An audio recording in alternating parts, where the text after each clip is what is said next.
목도하심으로 청년부 헌신 예배를 시작하겠습니다.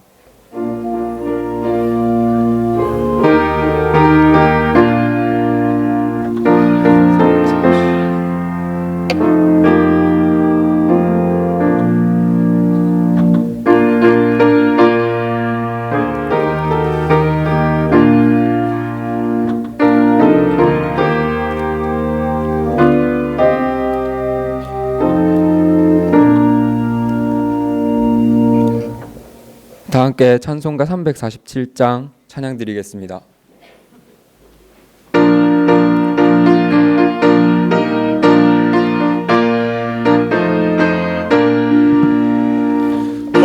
허락하신 새 땅에 들어가려면 마음의 준비 다하여 힘써 일하세.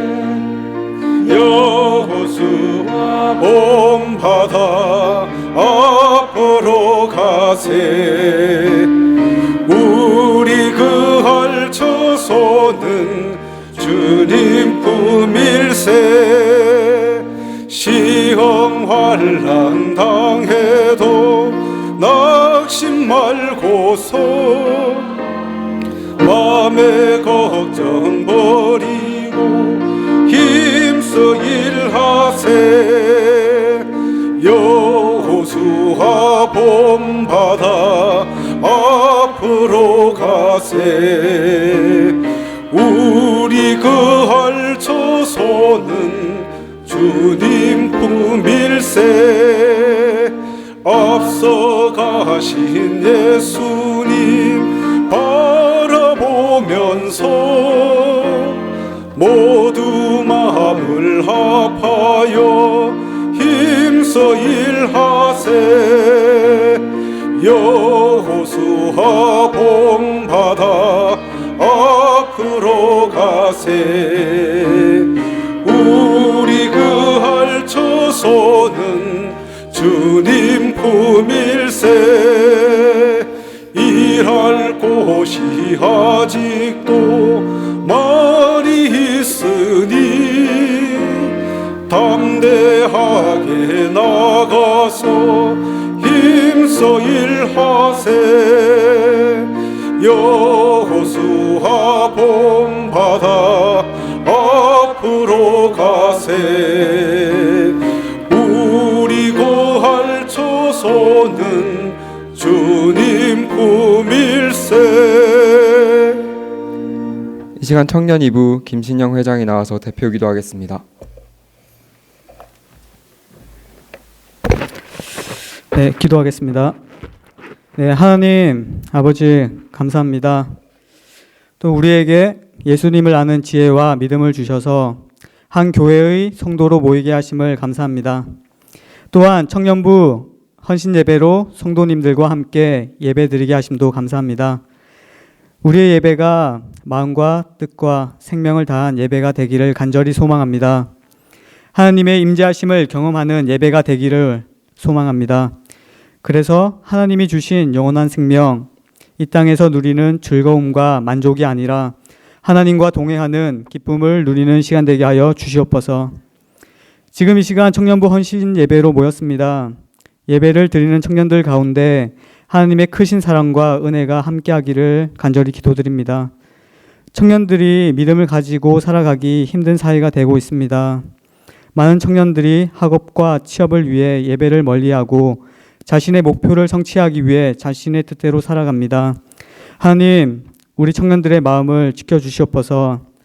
다니엘과 세 친구들처럼 우상이 가득한 바빌론에서 포로생활을 하면서도 신앙을 지켰던 것처럼 우리도 이 땅에서 마음의 중심을 지키며 살아가는 청년들 되게 하여 주시옵소서. 말씀의 은혜를 우리에게 부어주셔서 말씀의 씨앗이 우리의 가슴 속에 뿌리 내리게 하여 주십시오. 좌절하고 낭망하는 고통의 상황들이 청년들에게 찾아오더라도 일어설 수 있는 새 힘을 하나님으로부터 공급받게 하여 주십시오. 그래서 하나님의 일하심을 경험하여 하나님을 더 알아가는 청년들 되게 하여 주시옵소서. 하나님이 허락하신 그 믿음을 가지고 다시 하나님께 헌신하는 청년들이 우리 교회 가운데 넘쳐나기를 소원합니다. 각자에게 주어진 달란트대로 교사, 찬양팀, 성가대, 셀장과 순장 등 교회 내의 각 부서에 필요한 섬김의 자리로 나아가길 소망합니다. 그래서 교회 성도님들과 함께 연합하여 하나님 나라의 공동체를 세워나가는 귀한 축복을 누리게 하여 주시옵소서. 교회 내의 섬김의 자리에 있는 교육자님들, 장로님, 권사님, 그리고 보이지 않는 곳에서 섬기시는 성도님들, 그들과 함께 하나님 나라의 일을 섬기면서 신앙 선배님들의 믿음을 보고 배우게 하시고 성도 간에 교제하는 것의 기쁨을 누리게 하시며 서로 알아감으로써 아름다운 교회 공동체를 만들어가게 하여 주시옵소서. 이 자리에 모인 청년들 그리고 성도님들이 예수 그리스도를 닮아가길 간절히 소망합니다. 자신의 뜻과 의지대로 살아가지 않고 하나님의 뜻을 위해 살아가신 예수님을 닮아가게 하여 주시옵소서. 내가 그리스도와 함께 십자가에 못 박혔나니 그런즉 이제는 내가 사는 것이 아니요 오직 내 안에 그리스도께서 사시는 것이라. 이제 내가 육체 가운데 사는 것은 나를 사랑하사 나를 위하여 자기 자신을 버리신 예수 그리스도를 믿는 믿음 안에서 사시는 것이다. 이 말씀처럼 우리에게 주어진 십자가를 짊어지고 살아가게 하여 주시옵소서. 또 말씀 전하시는 정발 목사님에게 성령이 함께 하시길 간절히 기도드립니다. 성령님이 일하여 주시옵소서. 또 목사님이 강야 같은 세상에서 불꽃 같은 청년이 되라라는 주제의 말씀으로 이 자리에 모인 청년들과 성도님들에게 말씀을 전하실 때 그 말씀이 정말 우리에게 은혜로 다가오게 하여 주시옵소서. 다시 한번 감사로 하나님께 영광 올려드리며 이 모든 기도 예수 그리스도 이름으로 기도드립니다. 아멘.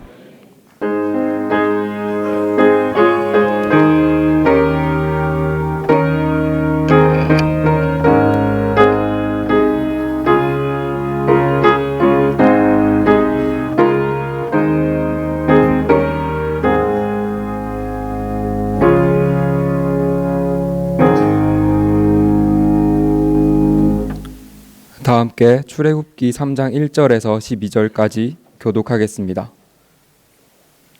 출애굽기 3장 1절에서 12절.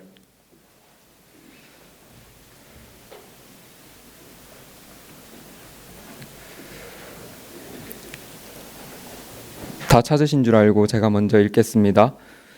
모세가 그의 장인 미디안 제사장 이드로의 양떼를 치더니 그 떼를 광야 서쪽으로 인도하여 하나님의 산 호렙에 이르매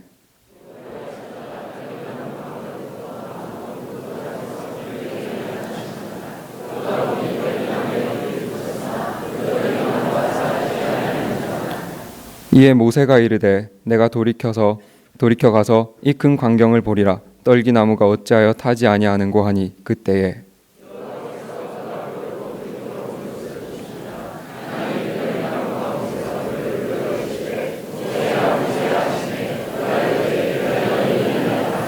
하나님이 이르시되 이리로 가까이 오지 말라. 내가 선 곳은 거룩한 땅이니 내 발에서 신을 벗으라.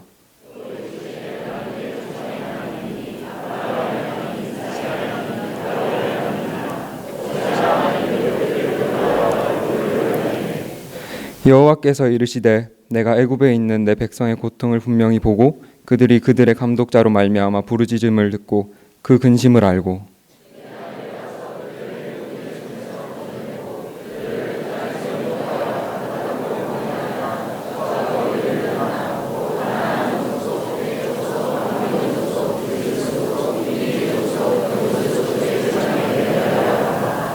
이제 가라. 이스라엘 자손의 부르짖음이 내게 달하고 애굽 사람이 그들을 괴롭히는 학대도 내가 보았으니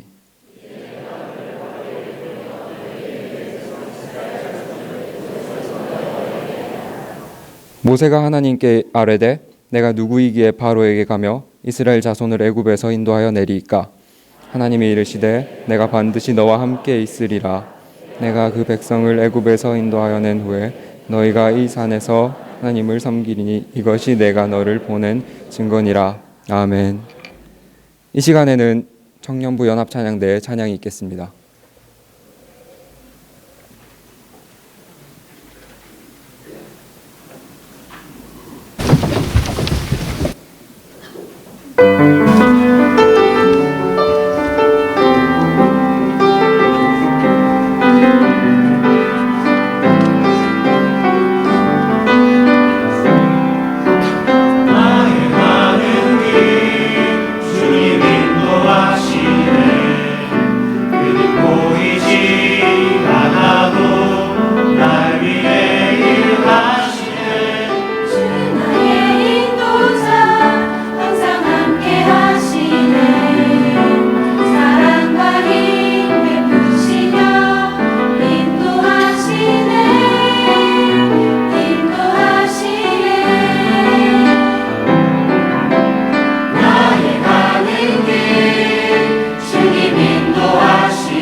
아멘. 찬양 준비한 청년부 연합 찬양대 격려의 박수를 부탁드립니다. 감사합니다. 이제 청년 이부를 담당하고 계시는 정발 목사님께서 말씀 선포하시겠습니다.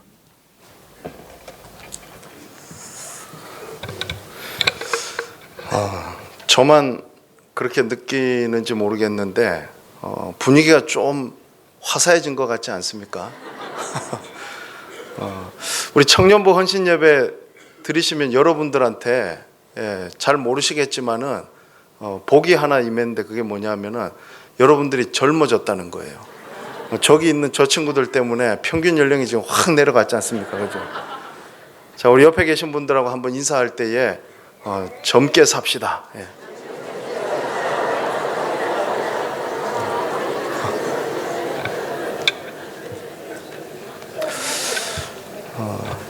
우리 청년들이 찬양을 참 잘했어요. 잘했는데 100만 불짜리 찬양인데 하나만 고치면 될 것 같아요.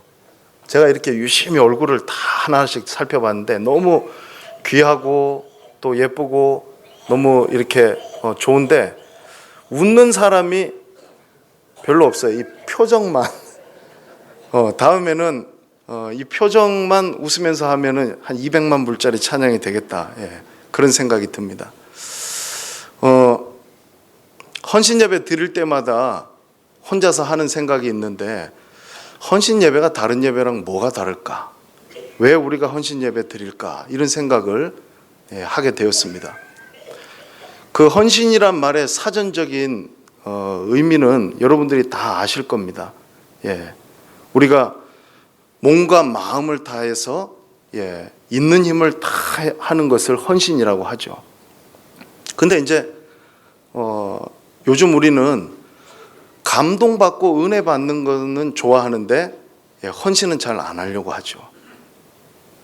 제가 지금 무슨 말씀 드리려고 하냐 하면은 우리가 오늘 헌신 예배 드린다고 한다면은 정말 헌신 예배 같은 헌신 예배를 하나님 앞에 드려야 된다는 거죠. 청년들 가운데 진짜 이 헌신 예배를 말 그대로 헌신 예배 같이 드리는 청년들이 있어요. 감동받고 은혜 받았는데 헌신을 전혀 못하는 거죠. 그래서 저와 여러분이 오늘 이 헌신 예배에 임하면서 바람이 있다고 한다면은 우리 모두가 다 이 헌신 예배를 통해서 감동받고 은혜 받고 하나님 앞에 진정한 헌신을 할 수 있는 그런 헌신 예배가 되기를 간절히 소망합니다. 예.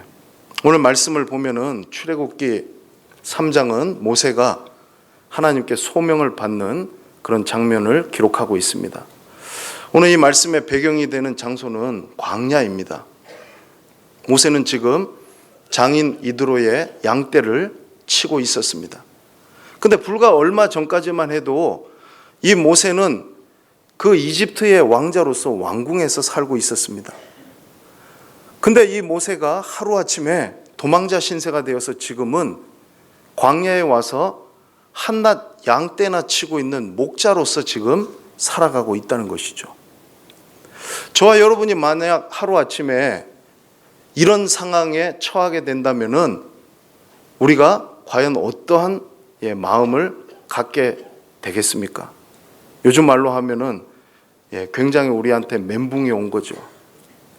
이런 것을 쉽게 잘 받아들이기 어렵습니다.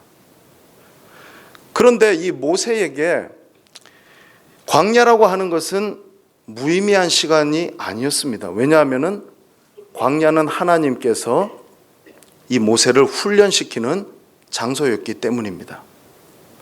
우리가 모세의 생애를 크게 세 등분해서 나누지 않습니까? 그의 생애가 120년인데 40년은 이집트 왕자로 살았고 또 40년은 양치는 목자로서 살았고 그리고 또 40년은 이스라엘 민족을 이끄는 위대한 민족의 지도자로 쓰임을 받았던 사람이 바로 모세입니다. 자, 그렇다면 제가 질문을 하나 드리겠습니다. 이 모세에게 가장 중요한 40년은 언제이겠습니까?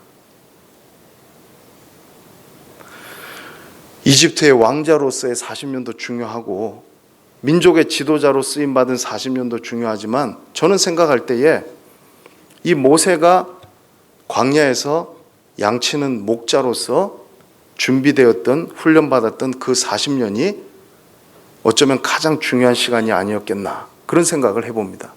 왜냐하면 하나님께서 왕자인 모세를 쓰신 것이 아니라 양치는 목자인 모세를 사용하셨기 때문입니다.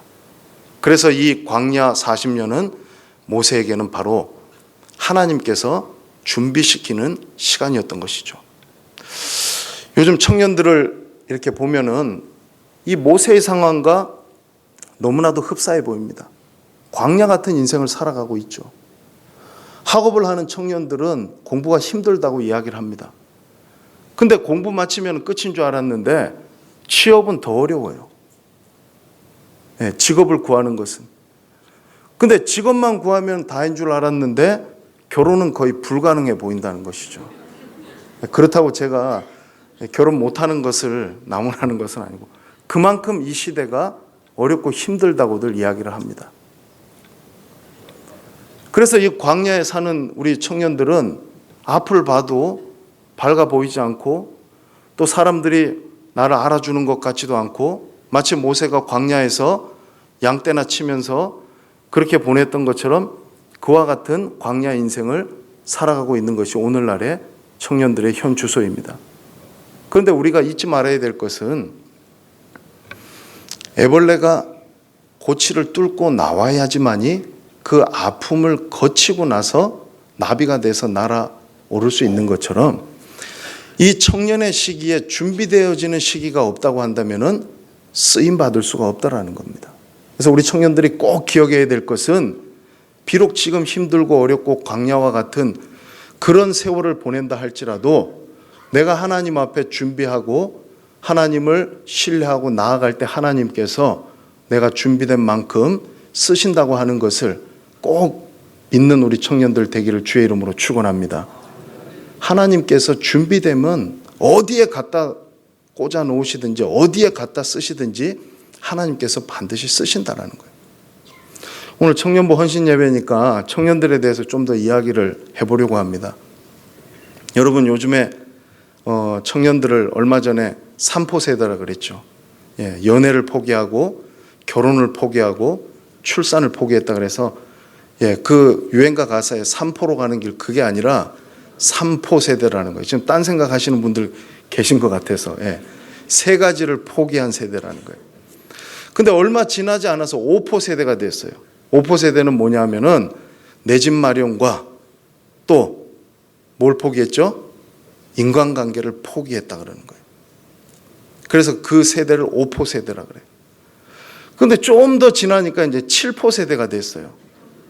꿈과 희망을 포기한 세대가 7포세대인 거예요. 근데 지금은 무슨 세대인가? N포세대라는 거예요. 이 무슨 말이냐 하면은 다 포기한다는 거예요. 다.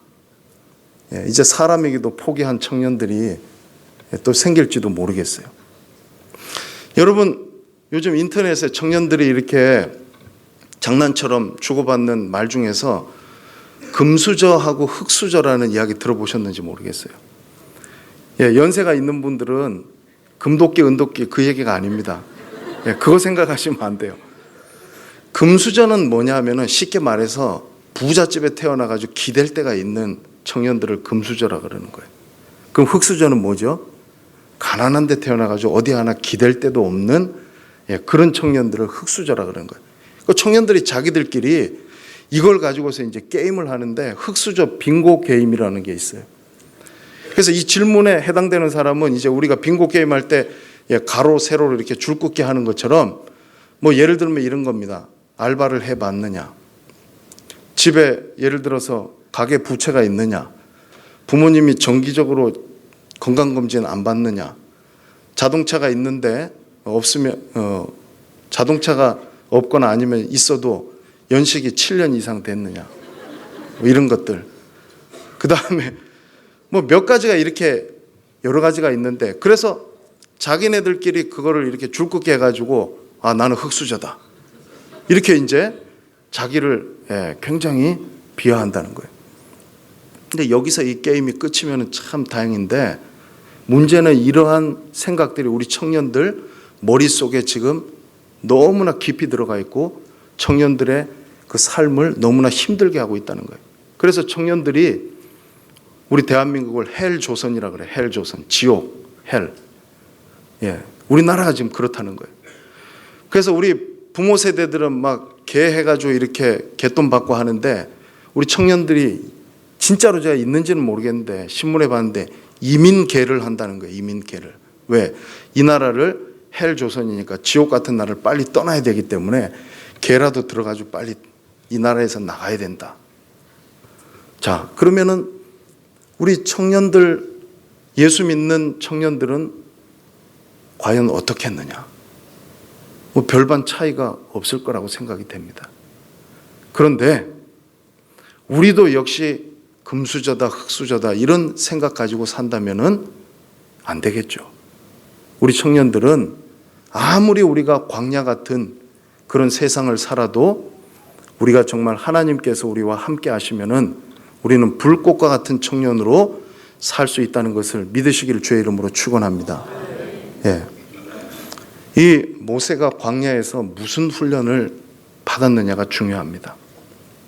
여러분, 광야는 어떤 곳입니까? 광야는 단절된 곳이죠.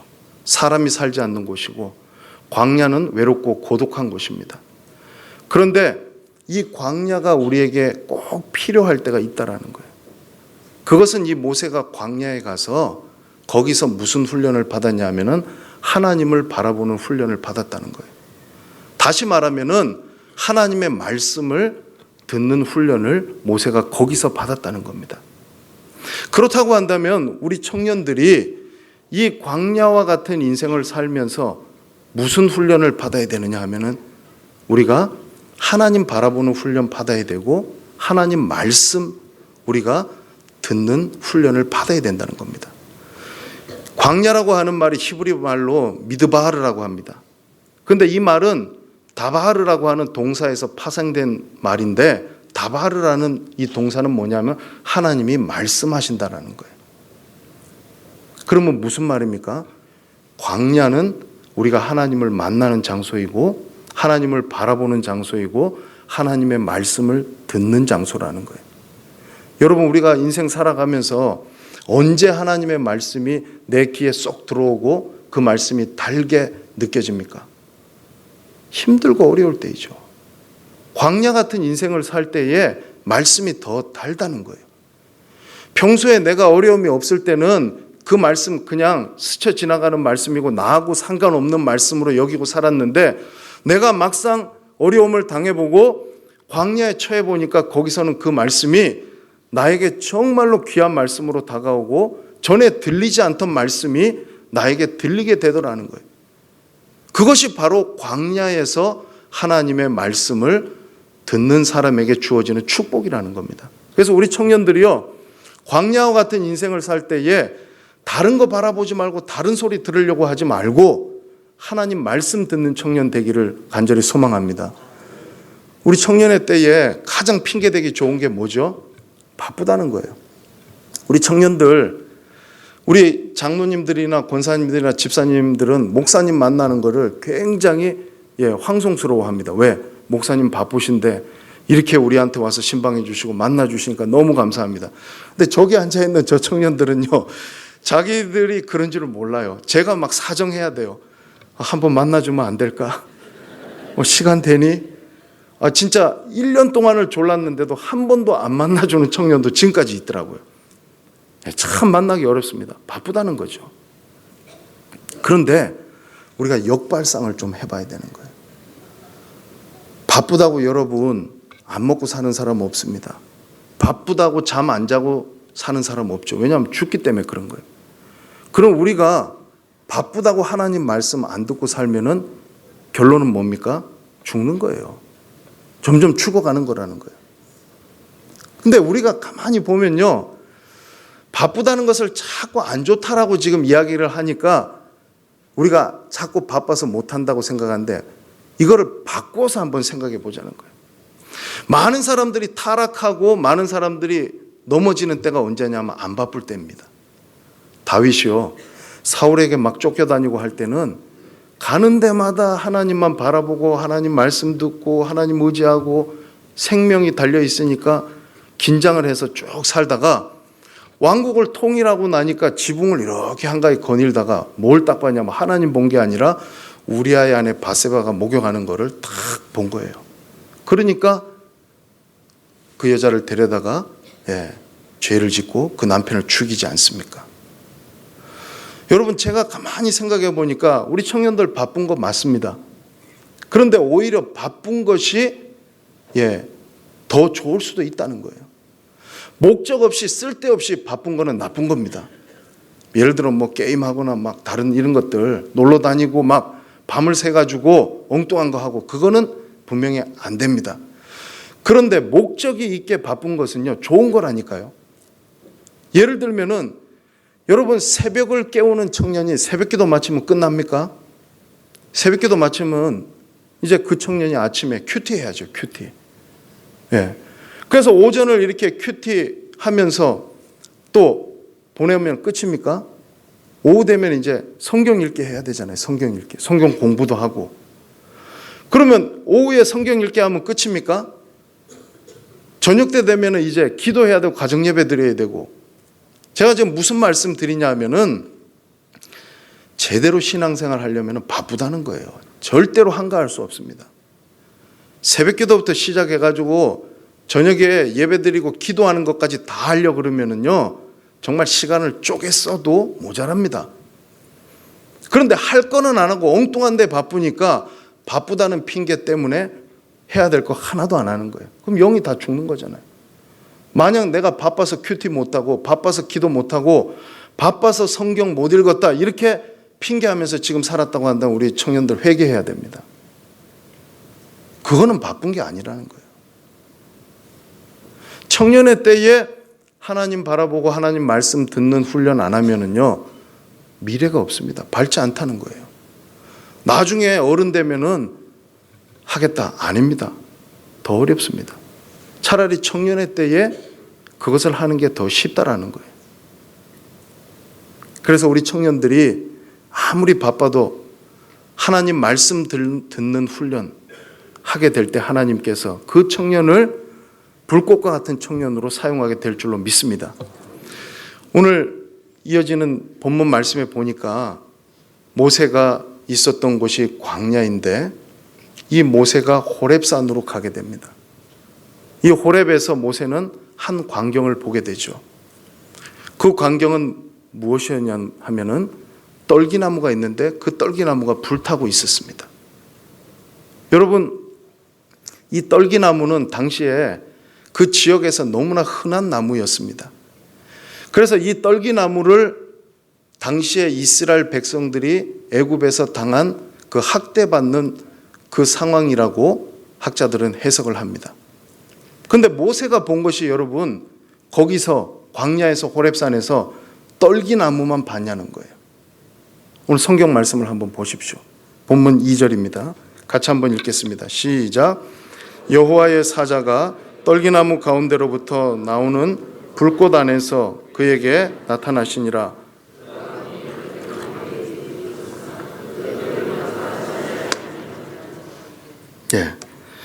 여러분, 모세가 떨기나무만 본 것이 아니죠. 그 떨기나무 가운데 불꽃 가운데에 있는 여호와의 사자를 모세가 본 겁니다. 다시 말하면은 하나님을 본 것이죠. 여호와의 사자라는 이 표현은 구약에 67번 나오는데 출애굽기에는 여기만 딱 나옵니다. 그래서 여호와의 사자는 다른 어떤 대상이 아니라 하나님 자신입니다. 하나님께서 자신을 계시하실 때에 여러 가지 방편으로 나타내시지만 가장 대표적인 게 불입니다. 아브라함과 언약을 맺으실 때 불로 자신을 나타내셨고, 출애굽한 이스라엘 백성들을 이끄실 때 불기둥으로 하나님께서 그들에게 나타나셨습니다. 그리고 또 하나님께서 신약에 넘어와서 보면 오순절에도 마가의 다락방에 불로 임하시지 않았습니까? 그러니까 여기서 지금 말씀하고 있는 것은 뭐냐 하면은 하나님께서 불로 자신을 보여주고 계시다라는 거예요. 우리가 보려고 해서 보는 게 아니라 하나님께서 보여주셔야만 보인다는 거예요. 근데 문제는 뭐냐 하면은 우리 청년들이 광야 같은 세상을 살면서 떨기나무만 보면서 살려고 하니까 청년들이 힘들고 어렵다는 거예요. 지금 상황만 본다는 거예요. 아이고, 지금 우리가 이렇게 힘든데, 우리가 지금 상황이 이런데, 이런 세상에서 지금 어떻게 살아야 돼?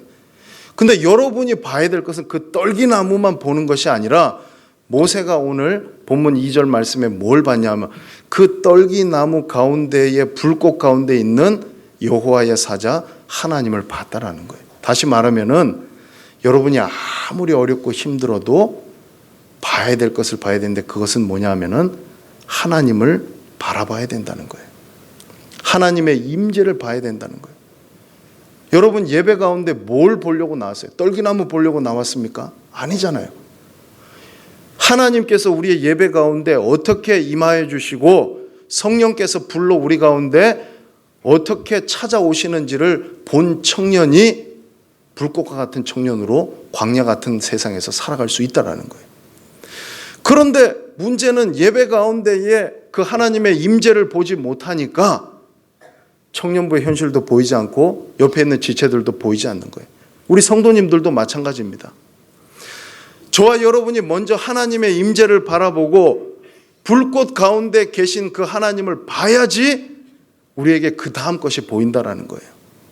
근데 하나님의 임재를 보지 못하니까 우리가 살아가도 이 세상 가운데서 불꽃과 같이 살아갈 수 없다는 거예요. 어른들 가운데 청년들 보면서 제일 많이 하시는 말씀이 뭐죠? 아, 요즘 청년들 보면은 참 우리 때는 안 그랬는데 뭐 요즘에 봉사도 안 하려고 그러고 왜 이렇게 힘이 없이 저렇게 사는지 모르겠다. 막 그런 이제 안타까운 말씀들을 많이 하십니다.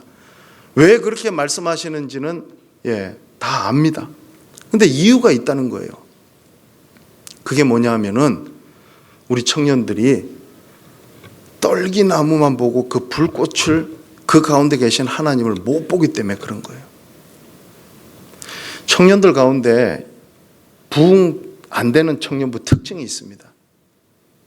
뭐냐면 우리들만의 리그를 만드는 청년들이에요. 교회 안에서는 모든 모임이나 뭐 이렇게 하는데 너무 열심인 거예요. 교회 안에서 막 활활 타오릅니다. 그러면 교회 안에서 타오르는 청년은 밖에 나가서도 타올라야 되는데 밖에 나가면 다 식고 다 꺼져버리는 거예요. 좀 이상하지 않습니까? 어떤 경우에 교육자들이 보면은 청년들 가운데에 저 친구는 좀 밖에 나가서 더 이렇게 하나님 영광 이하에서 살았으면 좋겠는데 안 나가려고 하는 거예요. 이런 청년들 뭐라고 하냐면 변화산 신드롬에 걸린 청년이라는 거예요. 베드로와 야고보와 요한이 예수님과 같이 변화산에 가서 예수님 변화되시는 모습이 너무 좋으니까 뭐라고 했습니까? 여기가 좋사오니 안 내려가겠다는 거예요. 근데 밑에는 어마어마한 일이 지금 벌어지고 있는 거예요. 근데 이게 좋게 말하면은 너무나 맞는 말이잖아요. 예수님하고 꼭 붙어가지고 있겠다는 거잖아요. 교회 안에만 있겠다는 거잖아요. 그런데 우리의 무대는 교회 안이 아니라 세상이고 밖으로 나가야 된다는 거예요. 우리 청년들 꼭 기억하시기 바랍니다. 우리가 교회 안에서 예배 가운데 하나님의 임재를 보고 불꽃 가운데 임하시는 그 하나님을 봤다면은 이 안에서 우리들만의 리그를 만들 것이 아니라 저 밖으로 나아가서 영적인 메이저 리그가 돼야 된다는 거예요. 할렐루야. 우리 청년들이 꼭 그런 청년들이 되었으면 좋겠습니다. 이제 오늘 이 말씀을 좀 더 클로즈업 해보면은요, 모세는 광야에서 호렙으로 갔고 호렙에서 떨기나무로 지금 다가가려고 하고 있습니다. 모세가 그 광경이 너무나 신기한 거예요. 떨기나무는 너무나 일반적인 떨기나무인데 거기에 하나님의 불이 임하니까 이 떨기나무는 특별한 떨기나무가 되는 거예요. 어떤 떨기나무냐 하면은 불이 계속 타는데 소멸되지 않는, 꺼지지 않는 떨기나무였다는 거예요.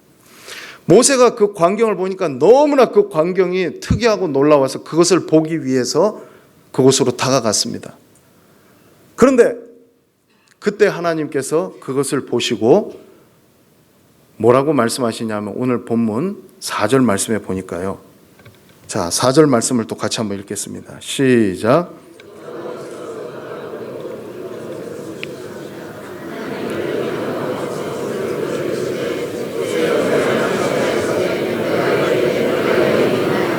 아멘.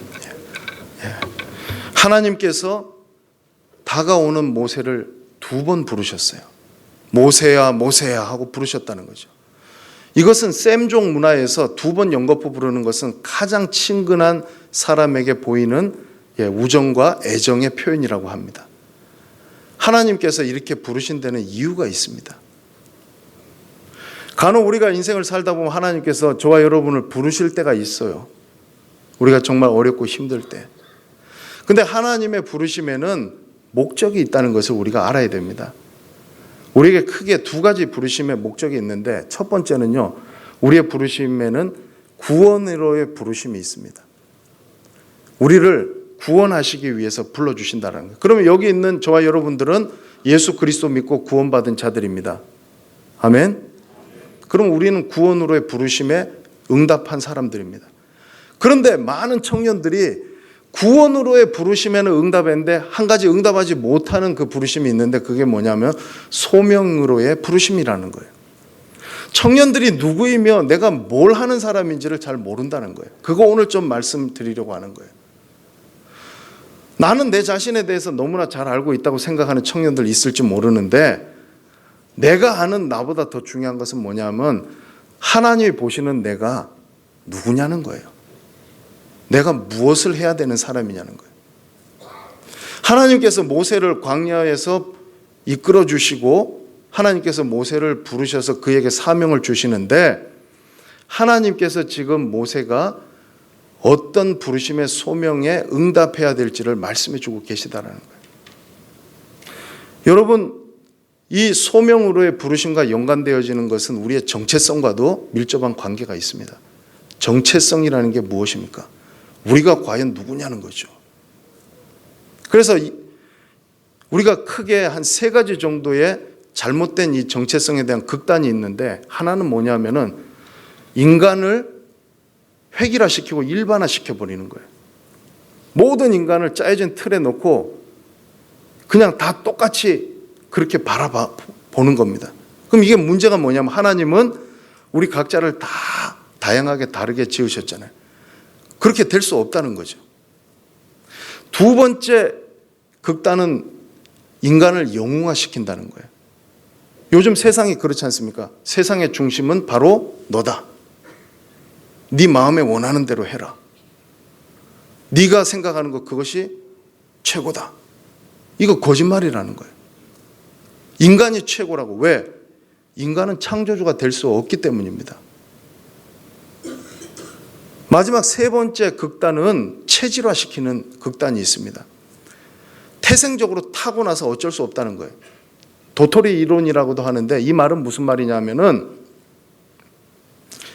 태어나면서부터 다 정해져 있기 때문에 아무리 해도 안 된다라는 거예요. 이렇게 3가지를 이야기를 하다 보니까 우리가 살아가면서 어떻게 생각하냐 하면은 우리가 누구인지 무엇을 해야 되는지 잘 모른다는 거예요. 오늘 여호와 하나님께서 모세를 2번 부르시면서 모세에게 사명을 주시면서 소명으로 부르셨습니다.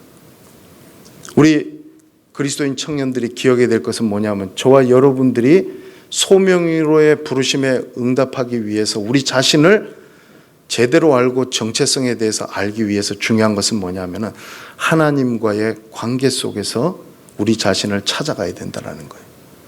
하나님께서 우리를 지으셨기 때문에 하나님께서 우리와 만나 주실 때 저와 여러분들이요, 그것을 제대로 알고 바로 알 수 있게 된다는 거예요. 근데 그 정체성을 하나님과의 관계 속에서 찾으려고 하지 않기 때문에 우리는 청년들이 뭐 하는 사람이고 무엇을 해야 되는지를 모르며 살아간다는 겁니다. 우리 울산 남부교회 청년들이 하나님과의 만남을 통해서 자신이 누구인지 그 정체성을 분명히 찾게 되기를 주의 이름으로 축원합니다. 이제 나머지 부분을 간략하게 정리해서 말씀을 드리려고 합니다. 6절에서 12절 말씀은요, 모세가 이제 어떻게 하나님 앞에 사명받게 되는지를 보여주고 있습니다. 오늘 말씀해 보니까 먼저 하나님께서 모세가 오는 것을 보시고, 내가 선 곳은 거룩한 땅이니 내 발에 신을 벗으라고 하셨습니다. 우리 청년들이요, 이 세상 살아갈 때에 다른 데 능력이 있는 것이 아니라, 지난주에도 제가 여러분들에게 이사야 6장 가지고 설교했던 것처럼 여러분들이 이 세상 살아가면서 거룩이 능력인 줄로 믿고 살아가시기를 바랍니다. 다른 게 능력이 아닙니다. 여러분들이 선 그곳에 우리가 그 땅을 거룩하게 만드는 것이 아니라 그곳에 하나님의 임재가 있고 하나님의 불이 임하게 되면 그곳은 거룩한 땅입니다. 저와 여러분들이 밟는 그 모든 곳이 거룩한 땅이 될 수 있도록 우리가 거룩에 힘써야 됩니다. 왜? 하나님이 거룩하시기 때문에 하나님을 믿는 자들은 거룩해야 된다는 거예요. 요즘 청년들이 거룩에 대해서 별로 관심이 없잖아요. 거룩한 예배 잘 드리지 않잖아요. 거룩한 주일 지키지 않잖아요. 그러니까 거룩의 능력이 나타나지 않는 거예요. 오늘 말씀해 보니까 내 발에 신을 벗으라고 했습니다.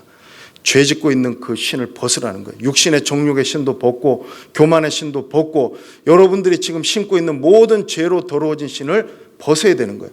또 신발을 벗는다는 의미는 여러분들이 내가 가지고 있다, 이것은 내 것이라고 생각하는 기득권과 권리, 그거 다 포기하라는 거예요. 하나님 앞에 그 신 벗지 않으면은 우리가 예수 그리스도의 그 신을 신을 수 없다는 거예요. 그래서 여러분이 먼저 해야 될 것은 뭐냐면 여러분들의 신고 있는 그 죄의 신을 벗고 여러분들이 가지고 있는 그 기득권의 신을 벗어버려야 된다는 거예요. 그러면서 하나님께서 모세에게 이렇게 말씀하십니다. 나는 내 조상의 하나님, 아브라함의 하나님, 이삭의 하나님, 야곱의 하나님입니다. 이 말은 다시 말하면 저와 여러분들의 하나님이라는 거예요. 왜? 하나님은 언약의 하나님이시기 때문에 그런 거예요. 근데 놀라운 것은 뭐냐면요, 하나님이 모세를 보내시면서 그 어려움 당하고 고통받는 백성들을 내 백성이라고 말씀하신다는 거예요. My people이라고. 하나님은 여러분이 어려움 당하고 고통 당할 때 여러분은 생각할 때 하나님 모르실 거야. 아니요. 하나님은 여러분들을 향하여서 내 아들 내 딸이라고 말씀하십니다. 오늘 여기 말씀해 보니까 세 가지 동사가 나오는데요. 하나님이 보고 듣고 안다 그러셨어요. 오늘 본문 말씀해 보니까 내가 그 부르짖음을 들었다. 내가 봐서 안다. 하나님께서 세 번이나 그러면서 하나님이 말씀하시는 게 뭐냐면은 내가 친히 내려가겠다고 말씀하시는 거예요. 세상에 이런 분이 어디 있습니까? 말로만 해도 되는데 내가 친히 내려가서 강림하시겠다는 거예요. 그러니까 예수님이 육신의 몸을 입고 우리 가운데 직접 오신 거 아닙니까? 하나님은 저와 여러분들이 광야와 같은 인생을 산다 할지라도 그 가운데 말로만 하시고 하라고 하시는 것이 아니라 친히 내려오신다는 거예요. 그거 잊지 않았으면 좋겠습니다. 힘들고 어려울 때 하나님이 우리 가운데 찾아오신다는 거예요. 그리고 이제 모세에게 하신 말씀이 뭐냐면은 가라. 내가 너를 보낸다. 여러분, 이 부분이 굉장히 중요한 대목입니다. 아까도 말씀드렸지만은 교회 안에서 불꽃 청년 되지 말고 세상 밖으로 나가서 불꽃과 같은 청년이 되어야 되는 이유가 바로 여기 있습니다. 왜 그러냐면 하나님이요, 보내시는 분은 하나님이신데 가라고 한 것은 누구에게 가라고 했냐면 바로에게 가라 그랬습니다. 바로는 세상입니다. 바로는 사단의 그 세력을 의미한다는 거죠. 다시 말하면 뭐냐면 우리 청년들이 헌신하고 은혜 받고 감동 받았으면은 하나님 말씀 들었으면은 하나님의 그 임재를 봤으면은 우리의 가야 할 곳은 교회가 아니라 다른 어떤 곳이 아니라 세상으로 가야 된다는 거예요. 근데 그냥 가면은 무조건 다칩니다. 전략과 전술이 필요하죠. 마태복음 10장 15절에 보니까 예수님께서 제자들을 보내시면서 이런 말씀을 하셨습니다. 내가 너희를 보내는 것이 양을 이리 가운데 보내는 것과 같다. 그러면서 하신 말씀이 뱀처럼 지혜롭고 비둘기처럼 순결하라는 거예요. 우리 청년들이요, 이 균형이 있어야 됩니다. 뱀처럼 지혜롭고 비둘기처럼 순결하라. 근데 이거를 액면 그대로 받아들이면 안 돼요. 뱀처럼 살고 비둘기처럼 살면 안 돼요. 청년들 중에서 그렇게 살아요. 약삭 빠르게 아주 불리한 이런 거에는 막 아주 거기에 타협하고 현실 순응하면서. 근데 여기서 말하는 그 지혜는 다른 지혜가 아니라 이런 지혜입니다. 여러분들이 살아가면서 핍박하고 어려움 당할 때 무조건 나는 내 목숨 바쳐서 죽어야 되겠다 하고 순교자적인 그 각오를 가지고 사소한 일인데도 막 가서 목숨 바치고 그러면 안 돼요. 옛날에 한때 청년들 부흥 일고 할 때에 어떤 목사님이 저기 사창가 가서 전도하시니까 젊은 사역자들이나 청년들 가운데 나도 그거 해야 되겠다 해서 그리 뛰어들었다가 그 뒤로 돌아오지 못한 사람들이 제법 있거든요. 지혜가 없는 거예요. 이거는 불나방이 불구덩이로 뛰어드는 것과 같은 거잖아요. 여기서 말하는 지혜는 우리가 이성적으로 생각하고 합리적으로 판단해가지고 피할 건 피해야 되는 거예요. 여러분, 순교가요, 적색 순교만 있는 게 아니잖아요. 피 흘리고 죽는 거. 백색 선교도 있고 녹색 선교도 있다는 거예요. 세상을, 기득권을 포기하고 떠나는 그것도 순교라는 거예요. 여기서 살면서 우리가 순교자적인 그런 마인드를 가지고 사는 거, 이것도 순교라는 거예요. 근데 우리 청년들이 자꾸 갖는 생각은 뭐냐면은 나는 죽어야 되겠다 하고 피 흘리는 적색 선교만 하려고 그러니까 안 된다는 거예요. 여러분, 뱀처럼 지혜롭게 살아야 되는 거 아울러서 여러분들에게 균형이 이루어져야 되는 게 있는데, 그게 여러분 비둘기처럼 순결하게 살아야 된다는 거예요. 성적인 순결만을 말하는 것이 아닙니다.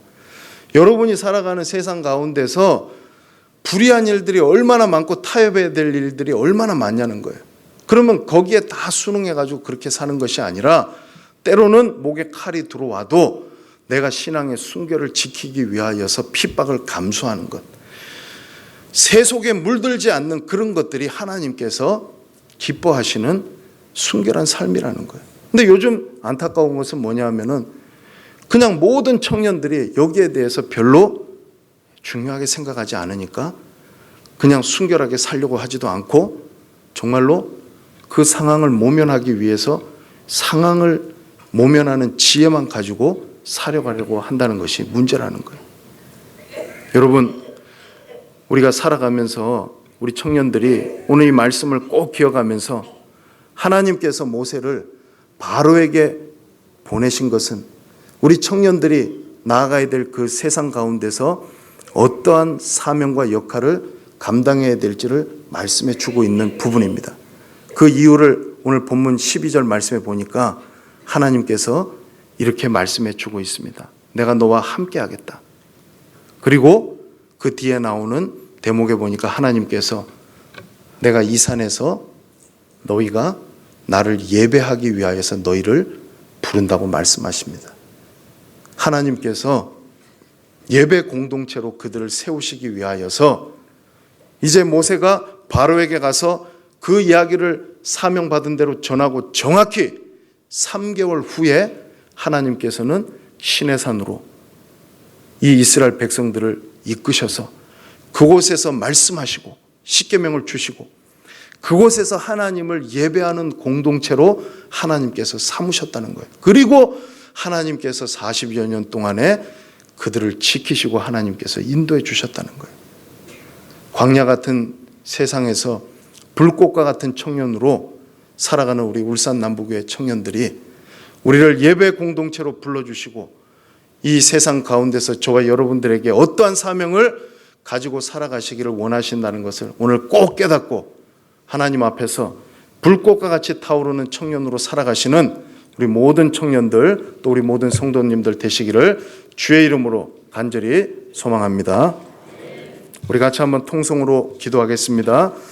우리 청년들은 하나님 광야 같은 세상에서 불꽃 같은 삶을 살게 해달라고 기도하시고 우리 성도님들은 우리 울산 남부교회 청년들이 아무리 힘들고 어려운 그런 광야 같은 인생을 사는 청년이라 할지라도 하나님 앞에 소명받고 사명 따라서 불꽃과 같은 삶을 살아가는 우리 청년들 되게 하여 주시옵소서. 우리 같이 한번 합심해서 통성으로 기도하겠습니다.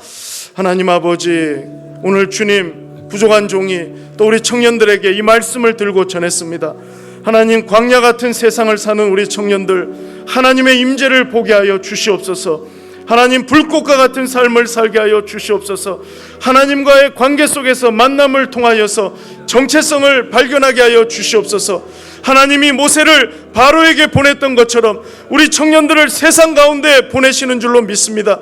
우리 청년들이 뱀처럼 지혜롭고 비둘기처럼 순결한 청년들이 되게 하여 주시옵소서. 하나님 아버지, 그리하여서 이 세상 가운데에 하나님 영광 드러내며 불꽃과 같은 삶을 살아가는 우리 청년들 되게 하여 주시옵소서.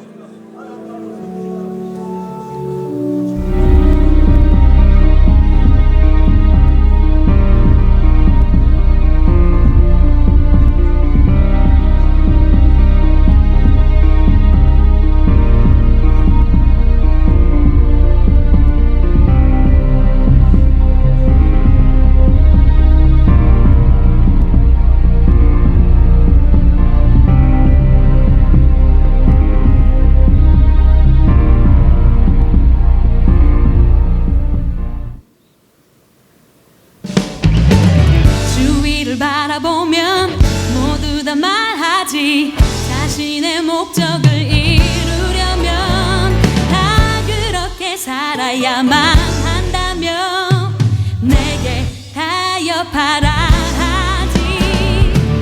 세상이 말을 하는 성공과 실패가 내 삶이 막연하다 말해도 주 뜻대로 순종하며 사는 것, 내가 바라는 나의 꿈. 하루에도 몇 번씩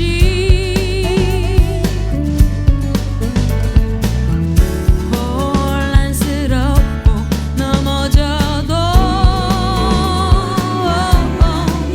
내가 믿는 정답이 아닌 것을 따르며 주 위에 산다고 할 수 있을까? 나는 달려가리, 주 위에 살아가리.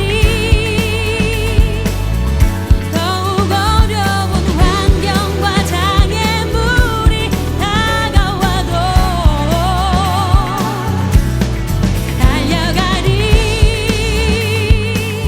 분명히 내가 가야 할 그 길과 가슴이 말하는 그 꿈을 향하여 세상이 말을 하는 성공과 실패가 내 삶이 막연하다 말해도 주 뜻대로 순종하며 사는 것, 내가 바라는 나의 꿈.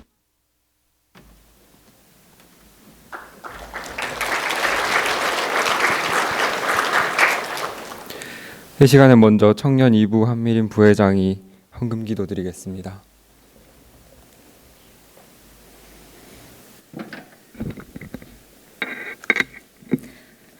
사랑이 많으신 하나님 아버지, 우리에게 젊음의 때를 허락하시고 청년 1, 2부가 함께 마음을 모아 하나님께 헌신 예배 드릴 수 있는 시간을 허락해 주심에 감사드립니다. 오늘 들은 말씀을 기억하고 실천하며 능동적인 신앙인이 될 수 있는 청년들과 성도님들 되게 하여 주시옵소서. 너희는 청년의 때 너의 창조주를 기억하라고 하셨습니다. 시간의 주인 되시고 물질의 주인 되시는 주님, 우리가 가지고 있는 것들 또한 모두 아버지의 것임을 잊지 않게 하여 주시옵소서. 지금 이 시간 감사함으로 정성껏 마련한 예물을 주님께 드립니다. 드린 손길들을 복되게 하시고 정말 꼭 필요한 곳에 예물이 쓰여지게 하시며 쓰이는 곳곳마다 주님의 복음의 역사가 일어나게 하시옵소서. 감사드리며 이 모든 말씀 예수 그리스도의 이름으로 기도드립니다. 아멘. 다 같이 헌금 찬송 575장 함께 찬양 드리겠습니다.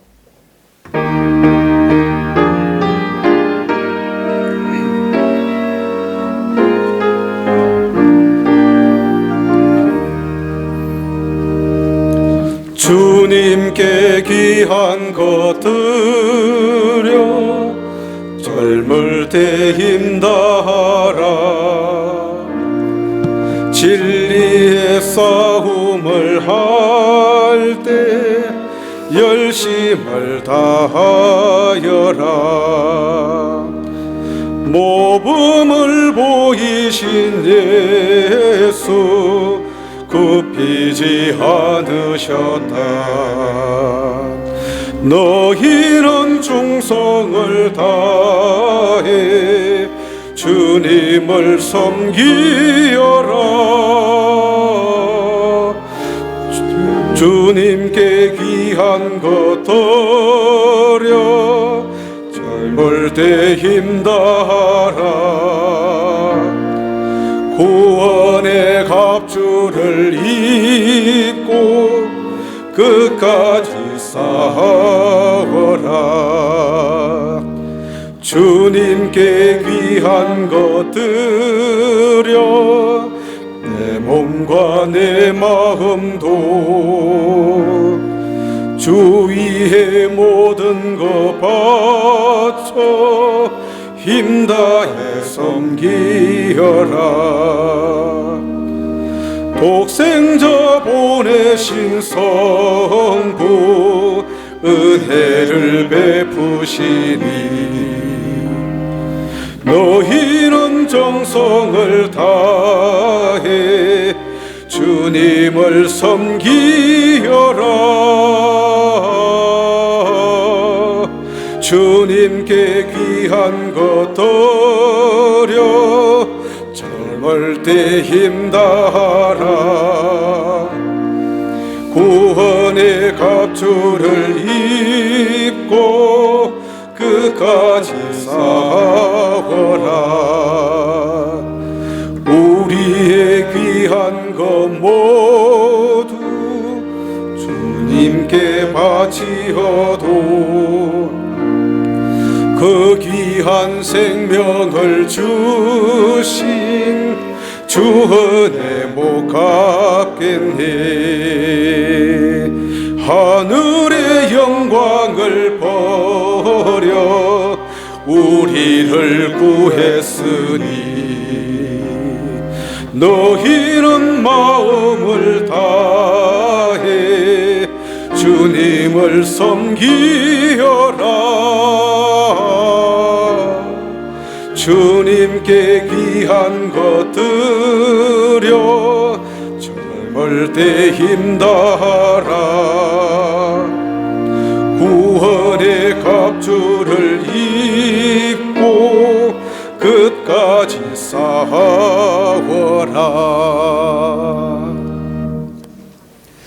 청년 일부에서 동계수련회가 1월 25일부터 28일까지 어린이 전도협회 교사교육관에서 수련회를 가지려고 합니다. 많은 기도와 물질로서 후원해 주시면 감사하겠습니다.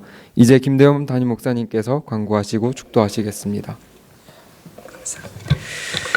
예, 먼저 광고 말씀드리겠습니다. 신년 이 금요 심야 기도회가 이번 주 22일 오후 9시에 30분 본당에서 시작됩니다. 우리 각 기관의 우리 부장들 전부 기도 제목 좀 준비하시고 또 우리 구역장님들 구역 식구들하고 다 함께 새해를 시작하면서 또 우리 간절히 기도함으로 작년에도 하나님께서 교회 영육간의 축복을 많이 주셨는데 올해도 기도함으로 또 시작해서 큰 은혜 받을 수 있도록 이번 주 금요일 우리 신년 금요 심야 기도에 우리 성도님들 다 참석해서 한번 뜨겁게 또 간절히 한번 기도했으면 좋겠습니다. 그리고 제2교육위원회 주최로 이 말씀 집회 다음 주 우리 중고등부 10시에 우리 박승 장로님 모시고 이 중고등부 또 말씀을 듣고 또 이어서 오후 2시에 우리 또 1, 2 청년들 또 박승 장로님 통해서 이 말씀 집회 가집니다. 우리 자녀들 있는 부모님도 꼭 우리 자녀들 다 참석해서 큰 은혜 받을 수 있도록 협조해 주시고 도와주시면 감사하겠습니다.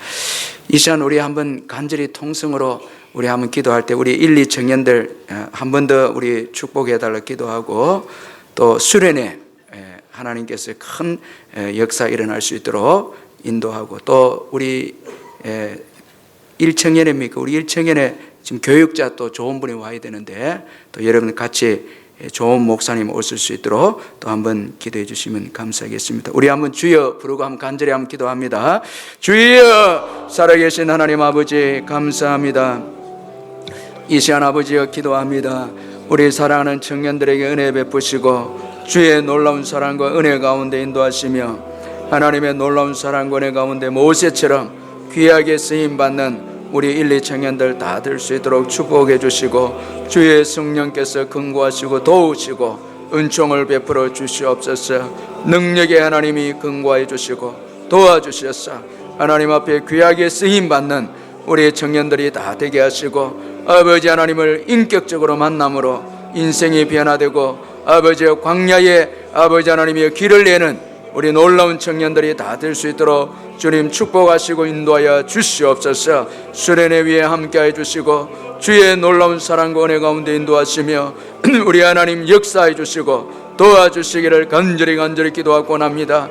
아버지 앞에 역사해 주시고 도와주시고 인도해 주시며 하나님께서 함께 하시고 역사하시고 은혜를 베풀어 주셔서 담대하게 우리 하나님 인도해 주시고 역사하셔서 수련에 큰 은혜가 있게 하시며 좋은 또 아버지 부목사님이 와서 우리 대학부를 이끌어갈 수 있도록 우리 하나님이 역사하시고 간섭해 주시고 성령으로 도와주시기를 간절히 기도하고 원합니다.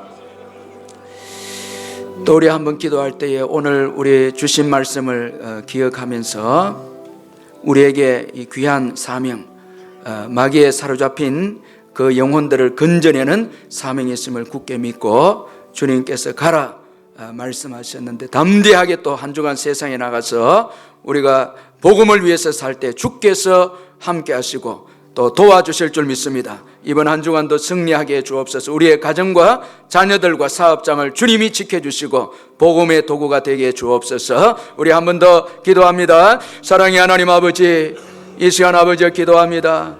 주의 놀라운 사랑과 은혜 가운데 역사하시고 축복하셔서 이번 한 주간도 주님이 인도하시고 축복하셔서 승리하는 한 주간이 될 수 있도록 우리 하나님이 도와주시고 은혜를 베풀어 주시옵소서. 권능의 팔로 역사하시며 아버지 하나님 주님을 가까이하며 아버지 가라 말씀하신 주님의 말씀에 순종해서 세상에 나아가서 마귀의 권세에 아버지 사로잡힌 영혼들을 건져내는 저희들이 다 될 수 있도록 우리 하나님이 도와주시고 은혜를 베풀어 주시옵소서.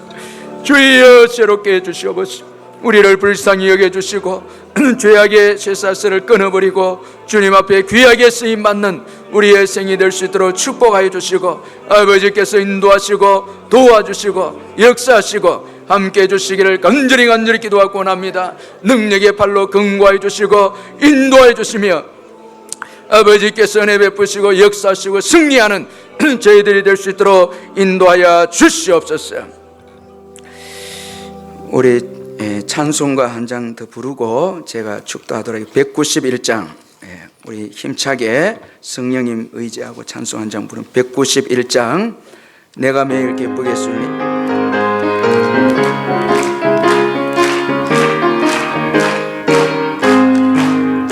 내가 매일 기쁘게 순례의 길 행함은 주의 나를 안보함이요 내가 주의 근봉을 받는 참된 비결은 주의 영이 함께함이라. 성령 계시네 할렐루야 함께하시네. 좁은 길을 걸으며 밤낮 기뻐하는 것 주의 영이 함께함이라. 전에 죄에 빠져서 평안함이 없을 때 예수 십자가 공로 힘입어 그 발 아래 엎드려 참된 평화 얻음은 주의 영이 함께함이라. 성령이 계시네 할렐루야 함께하시네. 좁은 길을 걸으며 밤낮 기뻐하는 것 주의 영이 함께함이라. 나와 동행하시고 모든 염려하시니 나는 새우배 새와가 기쁘다. 아멘. 내가 기쁨함으로 주의 뜻을 행함은 주의 영이 함께함이라. 성령이 계시네 할렐루야 함께하시네. 좁은 길을 걸으며 밤낮 기뻐하는 것 주의 영이 함께함이라. 미라. 세상 모든 욕망과 나의 모든 정욕은 십자가 이미 못을 박았네. 어두움이 지나고 무거운 짐 벗으리 주의 영이 함께함이라. 아미. 성령이 계시네. 할렐루야 함께하시네. 좁은 길을 걸으며 밤낮 기뻐하는 것 주의 영이 함께함이라. 아멘. 우리 주 예수 그리스도의 변함없는 은혜와 하나님 아버지의 영원하신 사랑과 성령의 교통하심과 위로하심과 충만하심이 오늘 현실을 결단하는 귀한 우리 1, 2 청년들 심령위에와 이곳에 참석한 주의 백성들 심령위에 영원토록 함께 있을지어다. 아멘.